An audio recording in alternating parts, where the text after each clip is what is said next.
Shrimad home remedies में आपका स्वागत है। और हम आपको बताएंगे नरक चतुर्दशी के बारे में, उसके महत्व के बारे में बताएंगे और एक्चुअली में नरक चतुर्दशी की पौराणिक कथा क्या है। देखिए, दीपावली पर्व के ठीक एक दिन पहले जो मनाई जाने वाली चीज़ है वो है नरक चतुर्दशी, और उसको छोटी दिवाली, रूप चौदस और काली चतुर्दशी भी कहा जाता है। मान्यता है कि कार्तिक कृष्ण चतुर्दशी के विधि विधान से पूजा करने वाले व्यक्ति को सभी पापों से मुक्ति मिल जाती है। इसी दिन शाम को दीपदान की प्रथा है, जिसे यमराज के लिए किया जाता है। इस पर्व का जो महत्व बताया गया है उस दृष्टि से भी यह काफ़ी महत्वपूर्ण त्यौहार है। यह 5 पर्वों की श्रृंखला के मध्य में रहने वाला त्यौहार है। दीपावली से 2 दिन पहले धनतेरस, फिर नरक चतुर्दशी या छोटी दीपावली होती है। इससे छोटी दीपावली इसलिए कहा जाता है क्योंकि दीपावली से एक दिन पहले रात के वक्त उसी प्रकार दिए की रोशनी से रात के तिमिर को प्रकाश पुंज से दूर भगा दिया जाता है, जैसे दीपावली की रात को। अभी इसके पीछे जो कथा है वो मैं आपको बता देता हूँ। इस रात दिए जलाने की प्रथा के संदर्भ में कई पौराणिक कथाएं और लोक मान्यताएं हैं।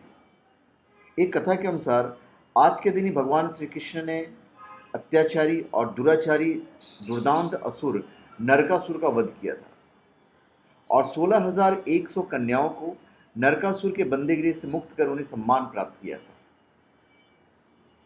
सम्मान, हर औरतों को सम्मान दिया। जो हम कहते हैं ना, उनकी 16,000 रानियां थी, ये रानियां नहीं थी, उन्होंने उन्हें सम्मान दिया। और इसी उपलक्ष्य में दियों की बारात सजाई जाती है। इस दिन के व्रत और पूजा के संदर्भ में एक दूसरी कथा यह है कि रतिदेव नामक एक पुण्यात्मा और धर्मात्मा राजा थे। उन्होंने अनजाने में भी कोई पाप नहीं किया था, लेकिन जब मृत्यु का समय आया तो उनके समक्ष यमदूत आ खड़े हुए।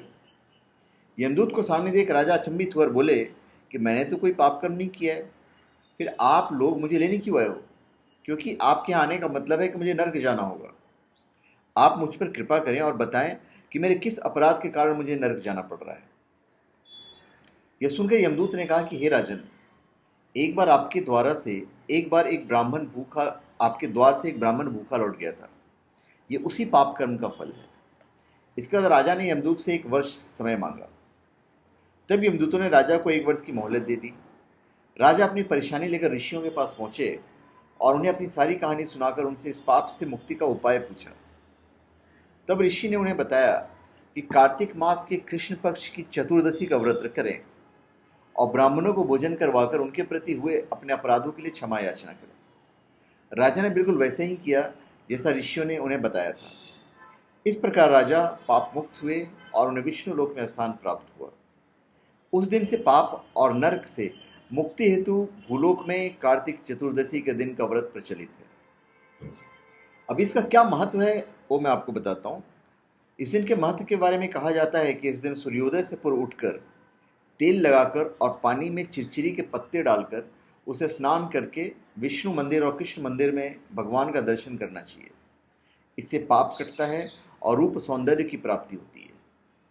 कई घरों में इस दिन रात को घर का सबसे बुजुर्ग सदस्य एक दिया जलाकर पूरे घर में घुमाता है और फिर उसे ले जाकर घर से बाहर कहीं दूर कर आता है। घर के अन्य सदस्य अंदर रहते हैं और इस दिए को नहीं देखते हैं। यह दिया यम का दिया कहलाता है। माना जाता है कि पूरे घर में से घुमाकर बाहर ले जाने से सभी बुराइयां और कथित बुरी शक्तियां घर से बाहर चली जाती है। इस दिन अपने रूप रंग संवारने की भी मान्यता है। इसके लिए विशेष उपटन आदि का प्रयोग किया जाता है। तो धन्यवाद। आप हमारे चैनल पर सब्सक्राइब करें और अपने कमेंट दीजिए। धन्यवाद।